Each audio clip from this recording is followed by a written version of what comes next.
Captain Vijayakanth மறைந்த செய்தி கேட்டு துடித்து போனதாக தெரிவித்துள்ள நடிகர் விஷால், உங்களின் காலை தொட்டு கும்பிட்டு நன்றி செலுத்த வேண்டும் என கண்ணீர் மல்க வீடியோ வெளியிட்டு இரங்கலை பதிவு செய்துள்ளார். கேப்டன் விஜயகாந்த் அண்ணா இறந்துட்டாருன்ற விஷயம் இப்ப கேள்விப்பட்டேன். ஆனா என்ன மன்னிச்சிடுங்க, முதல்ல என்ன மன்னிச்சிடுங்க. நான் சத்தியமா இந்த நேரத்துல நான் உங்க பக்கத்துல இருந்து உங்க முகத்தை ஒரு முறை பார்த்து ஒரு காலத்தொட்டு கும்பிட்டு அவங்க கூட இருந்திருக்கணும். நான் வெளிநாட்டுல இருந்தது என் தப்புன்னு என்ன மன்னிச்சிடுங்க. ஏன்னா நான் நல்லது செய்யறது சாதாரண விஷயம் இல்லை. எங்களை மாதிரி ஆளுங்க நல்லது செய்யறது சாதாரண விஷயம் இல்லை. எங்கேயோ ஒரு யாரோ யார்கிட்டயும் இந்த ஒரு கத்துக்கிட்டு இருந்திருக்கணும். அது நான் உங்ககிட்ட நான் கத்துக்கிட்டேன், சத்தியமா சொல்றேன். ஏன்னா உங்க அலுவலகத்துல கிட்டத்தட்ட 20 வருஷம் முன்னாடி நான் கேள்விப்பட்டிருக்கேன்.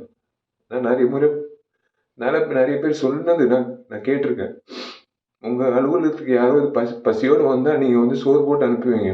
அதே தான் நானும் செய்யணும் அப்படின்னு இறங்கினேன். அதே மாதிரி நீங்க எவ்வளவு உதவி பண்ணியிருக்கீங்க இந்த சமுதாயத்துக்கு. இன்னைக்கு ஒரு அரசியல்வாதியோ ஒரு நடிகர் சங்க முன்னாள் தலைவரோ இழந்ததை விட ஒரு நல்ல மனிதர் இழந்ததுதான் என்னால ஜீரணிக்க முடியலன்னு.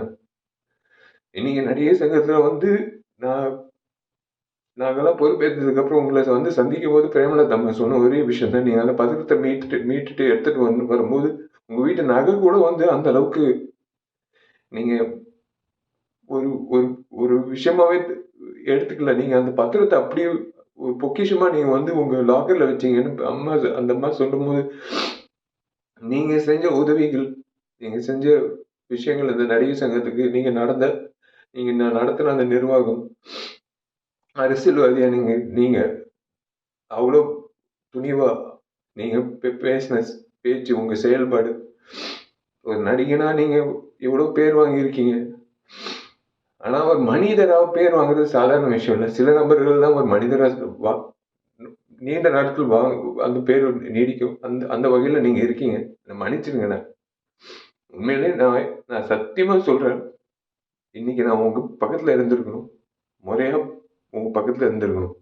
உங்க ஆத்ம சாந்தி அடையணும்னு. நீங்க நீங்க நல்லா இருக்கணும். சத்தியமா உங்க பேர்ல நான் கண்டிப்பா உங்க பேர்ல நான் கண்டிப்பா மேற்கொண்டு நல்லது பண்ணணும்னு இன்னும் தோணுதுன்னு. அவ்வளவுதான். வேற ஒண்ணும் சொல்ல முடியல. உங்களுக்கு நான் பண்ண வேண்டிய ஒரு விஷயம் இதுதான் நான் நினைக்கிறேன்.